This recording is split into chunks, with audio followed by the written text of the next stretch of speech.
میرے بھائیو، سیدنا یونس علیہ نبینا علیہ الصلوۃ والسلام کی شخصیت بڑی غیر معمولی شخصیت ہے، اس حوالے سے کہ یہ پیغمبروں میں واحد پیغمبر ہیں جن پر اللہ تعالیٰ نے ان کی لغزش کی سبب عتاب فرمایا۔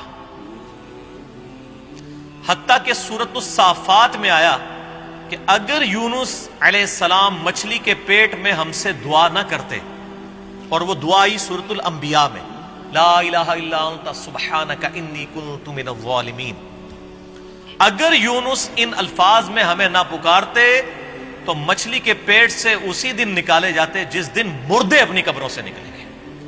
اتنا عتاب، اتنا جلال اللہ کا کہ یونس کی غلطی اتنی سویر نوعیت کی کہ جس دن مردے قبروں سے نکالے جائیں گے اس دن ہی پھر اللہ تعالیٰ فرماتے ہیں ہم یونس علیہ السلام کو مچھلی کے پیٹ سے نکالتے ہیں۔ اور دعا بھی دیکھیں، سورۃ الانبیاء میں آئی، لا الہ الا انت سبحانک انی کنت من الظالمین، لا الہ الا انت، کوئی نہیں معبود سوائے تیرے، سبحانک، اے اللہ تو تو پاک ہے، تو تو غلطی نہیں کر سکتا، انی کنت من الظالمین، میں تو انسان ہوں، غلطی کروں گا۔ کیا زبردست انداز ہے جی توبہ کرنے کا۔ اللہ تعالیٰ کی جو پاکی کی صفت ہے اس کو ٹریگر کیا ہے کہ اللہ تجھ سے تو غلطی نہیں ہوتی، میں تو بندہ ہوں، غلطی کروں گا۔ اور اللہ کو اتنی پسند آئی یہ کلمات، اور اس کے ساتھ الفاظ ہیں کذالک ننجی المؤمنین، ہم ایمان والوں کو بھی اسی طریقے سے نجات دیں گے جو یونس کی طرح ہم سے دعا مانگے گا۔ اور جامعہ ترمذی میں صحیح سند کے ساتھ حدیث ہے، جو شخص بھی یونس علیہ السلام کی دعا کے ساتھ اللہ کی طرف متوجہ ہوا اللہ اسے کبھی محروم نہیں لوٹائے گا۔ یہ اسماء اعظم ہے۔ میرا ایک کلپ 4 لاکھ سے زیادہ لوگ یوٹیوب پہ دیکھ چکے ہیں۔ مصیبت اور پریشانی سے بچاؤ کے 3 وظائف، لا الہ الا انت سبحانک انی کنت من الظالمین، حسبنا اللہ ونعم الوکیل، اور یا حی یا قیوم برحمتک استغیث۔ یہ 3 وظائف۔ یونس علیہ السلام سے غلطی جو ہوئی وہ قرآن حکیم میں سورہ یونس کے اندر، سورۃ الانبیاء کے اندر، سورہ الصافات کے اندر اور باقی صورتوں کے اندر ٹکڑوں کی فارم میں، سورہ صاد میں بھی یہ ٹکڑوں کی فارم میں پوری کی پوری ایک ان کی سٹوری آئی ہے، وہ میں کمبائنڈ فارم میں آپ کو بیان کر دیتا ہوں کہ یونس علیہ السلام کو بالکل اگلے پیغمبروں کی طرح اللہ تعالیٰ نے یہ حکم دیا تھا کہ تمہارے جو مخالفین ہیں ان کو جو الٹیمیٹم دیا جائے گا اس کے بعد ان کو تباہ و برباد کر دیا جائے گا۔ لیکن پیغمبر کا یہ کام ہوتا ہے کہ وہ فائنلی اپنا علاقہ چھوڑنے سے پہلے اللہ تعالیٰ کی طرف سے جو پراپر آفیشیل پرمیشن ہے اس کا انتظار کرتا ہے، وہی کی فارم میں۔ پھر اللہ تعالیٰ حکم دیتا ہے، جس طرح کہ موسیٰ علیہ السلام کو حکم ہوا کہ رات کے وقت بنی اسرائیل کو لے کے نکلو، تو اس وحی کا انتظار کیا، رات کے وقت کا انتظار کیا، لے کے نکلے، اللہ کی تائید حاصل ہوئی۔ یونس علیہ السلام کو بھی بتا دیا گیا کہ بھئی تمہارے مخالفین کو 3 دن کی یہ مہلت ہے، اگر یہ ایمان لے آئے تو ٹھیک، ادروائز ان پہ عذاب آ جائے گا۔ اب جیسے ہی وہ 3 دن پورے ہوئے، کمپلیشن کے قریب تھے، بجائے اس کے کہ یونس علیہ السلام اللہ کی وحی کا انتظار کرتے کہ مجھے اب پراپرلی آخری 1 منٹ میں بھی تو آ سکتی ہے نا وہی، یہ سمجھ لیں تھوڑی دیر پہلے اپنا علاقہ چھوڑ گئے کہ اب تو ٹائم پورا ہونے کے قریب ہے، اب نظر بھی آ رہے ہیں کہ عذاب ان پہ آ جائے گا۔ اللہ کی وحی کا انتظار نہیں کیا، اور قرآن کہتا ہے کہ گمان یہ کیا کہ ہم ان پہ گرفت بھی نہیں کریں گے، بالکل آخری وقت تک انتظار کیا تھا نا، اب کس نے لانا تھا ایمان۔ لیکن پیغمبروں کے لیے چھوٹی سی لغزش بھی اللہ کے حضور جو ہے وہ بڑا معاملہ ہوتا ہے، کیونکہ ان کا رتبہ بلند ہوتا ہے۔ اب یہاں سے یہ نکلے غصے میں بھرے ہوئے، اللہ طرف ماتا نکلے اپنی قوم پہ غصے میں، اور گمان کیا کہ ہم ان پہ گرفت نہیں کریں گے، اور یہ سمندری سفر میں نکلے، وہاں سے اپنا علاقہ چھوڑ کے کشتی میں سوار ہوئے۔ کشتی جب سینٹر میں پہنچی تو بہت بڑا سمندری طوفان آیا، اور وہاں پہ یہ ٹریڈیشن تھی کہ کشتی طوفان میں اس وقت پھنستی ہے جب کہ اس کشتی میں کوئی ایسا شخص بیٹھا ہو جو اپنے مالک کی اجازت کے بغیر بھاگا ہو، ایسا غلام جو مالک کی اجازت کے بغیر بھاگا ہو، اس کے لیے وہ قرآن اندازی کیا کرتے تھے۔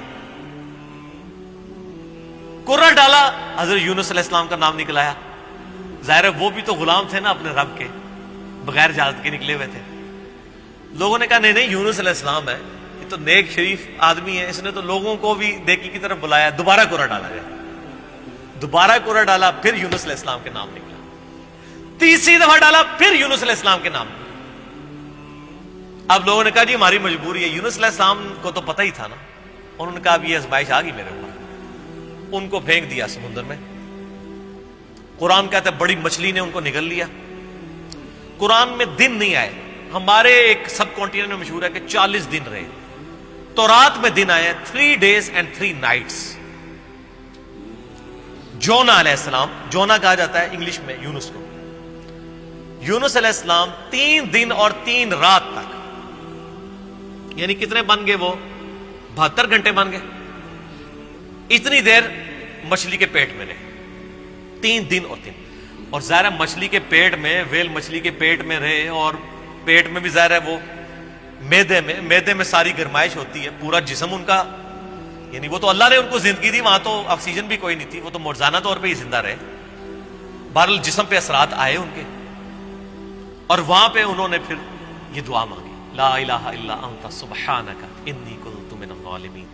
بس یہ پڑھتے رہے، اللہ تعالیٰ بتایا ہمیں اندھیروں میں اس نے پکارا، اور اللہ نے دیکھے ان اندھیروں میں بھی اپنے اس بندے کی ندا کو سنا۔ کذالک ننجی المؤمنین، اسی طریقے سے ہم مومنین کو بھی نجات دیں گے جو ہمیں پکارے گا۔ اور یہاں پہ وہ کہتے ہیں آیت کریمہ بڑا گرم ہوتا ہے جی، وضو کر کے بیٹھو، خوشبو لاؤ۔ حالانکہ جس شخص نے یہ پہلی دفعہ پڑھا ہے اس نے خوشبو والی جگہ پہ نہیں پڑھا۔ مچھلی کے تعفن والی سب سے زیادہ جگہ میدے ہی ہوتی ہے، میدے میں ہی سارا تعفن ہوتا ہے، یہ ڈکار آپ جتنے لیتے ہیں سب کچھ گیسیں ساری میدے میں ہی ہوتی ہے۔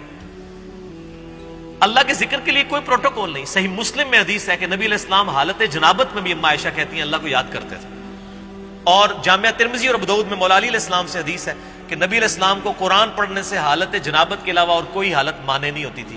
قرآن کے لیے جنابت سے آزاد ہونا شرط ہے، بغیر وضو کے بھی قرآن پڑھ سکتے ہیں، اور باقی اذکار تو جنابت کی حالت میں بھی آپ پڑھ سکتے ہیں، قرآنی دعائیں بھی پڑھ سکتے ہیں قرآن کی نیت کے بغیر، جسٹ ذکر کے طور پہ، کیونکہ آپ جتنے ذکر کر رہے ہیں وہ تو بھی قرآن میں ہے نا، اللہ اکبر بھی تو قرآن کا حصہ ہے، سبحان اللہ بھی ذکر ہے، لیکن اس وقت آپ ذکر کی نیت سے نہیں بلکہ دعا کی نیت سے پڑھتے ہیں۔ ربنا آتنا فی الدنیا پڑھے، لا الہ الا انت سبحانک انی کنت من الظالمین بے شک پڑھے حالت جنابت میں، دروشی بھی پڑھے، یہ ادھر مشہور کیا جی دروشی بھی مطلب بغیر وضو کے نہیں پڑھتے۔ ہم لوگوں نے کیا باتیں مشہور کی ہیں اللہ کے بندو، یہ ساری جذباتی ڈاکٹرائنز ہیں، ٹھیک ہے جی۔ دروشی پہ میرا مسئلہ نمبر 56، اور میں آپ کو بتاؤں یہ وہ ڈاکٹرائن ہے جو ہمارے علماء نے کتابوں میں نہیں لکھی ہوئی، صرف عوام کو پٹیاں پڑھانے کے لیے۔ کچھ ایسے جھوٹ ہیں جو ان کو اتنی شرم آئی کہ کتابوں میں بھی نہیں ہے، صرف پبلک کو پٹی پڑھانے کے لیے، جیسے جی وہ بت رکھ کے آتے تھے اس لیے رفع الیدین ہوتا تھا۔ اب یہ اتنا بڑا جھوٹ تھا کہ کتاب میں نہیں لکھا انہوں نے۔ بہرحال یہ ان کی جو جعلی اور کمزور روایتیں ان سے زیادہ کارآمد ہے، عام آدمی کو یہی پتا ہے کہ جی وہ جی بت رکھ کے آنے سے چل گیا، شڑول چھوڑی ہے، شڑول چل گئی ہے، دوسری چیز نہیں چلی، اور پھر ہم بھی پھر اس کا جواب پھر شڑول سے ہی دیتے ہیں، اینٹی وینم حقی الزامی جواب۔ اچھا ہم کہتے ہیں اچھا یار یہ منع ہو گیا تھے عید دی نماز پڑھی جائے کدے، کہتے ہیں ہاں تو عید ہی بار بار کر دو، آہو جی اسی تے سوچے ہی نہیں کدے، عادت تہاڈی مولوی نے مت ماری ہے نا کہ اس دن جڑا بت رکھ کے آندے ہو تسی، عید والے دن بھی تو آپ کرتے ہیں، پھر وطر کا بھی کرتے ہیں۔ بل میں ضمن بات ذہن میں آ گئی چونکہ مجلس میں پھر اسی طرح گفتگو ہوتی ہے۔ اچھا تو یونس علیہ السلام کو اللہ تعالیٰ نے پھر نجات دی، پھر قرآن حکیم میں آتا ہے کہ مچھلی نے ان کو اگل دیا کنارے پہ، وہاں اللہ نے قرآن حکیم میں آتا ہے ان کے لیے کدو کی بیل اگا دی۔ ظاہر ہے کہ جسم پورا ایک وہ اثرات کی وجہ سے جسم کے اوپر نئی ایک کھال ان کی اگی، دوبارہ سے ان کے سارے معاملات ہوئے، اور اللہ تعالیٰ نے ان کو ایک نئی زندگی دی اور ان پہ عطا فرمایا، اس کے بعد معاف کر دیا۔ لیکن آپ دیکھیں کہ اس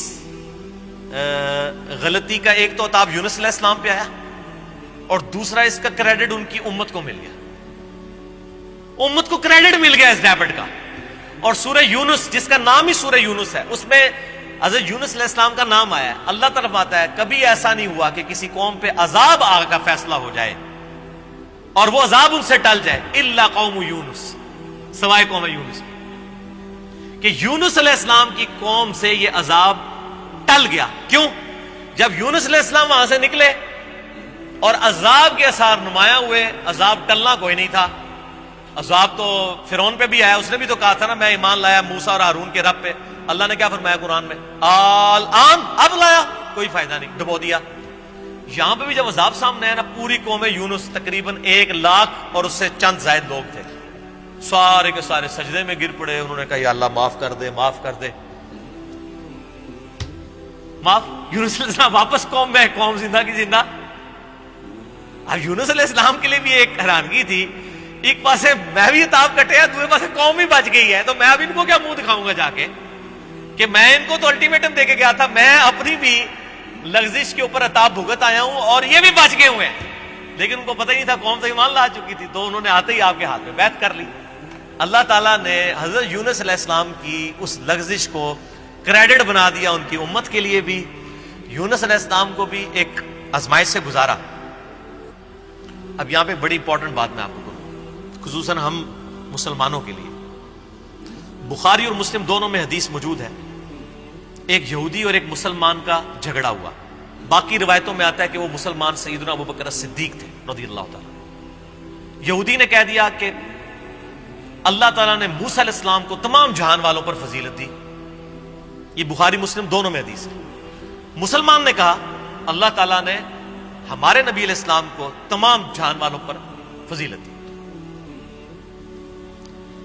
جھگڑا ہوا, مسلمان کو غصہ آیا, اس نے اس یہودی کو تھپڑ مار دیا. وہ یہودی اپنا مقدمہ لے کر نبی علیہ السلام کے پاس آیا. آپ صلی اللہ علیہ وآلہ وسلم نے اپنے صحابی کو ڈانٹا اور فرمایا مجھے یونس پہ بھی مت فضیلت دینا.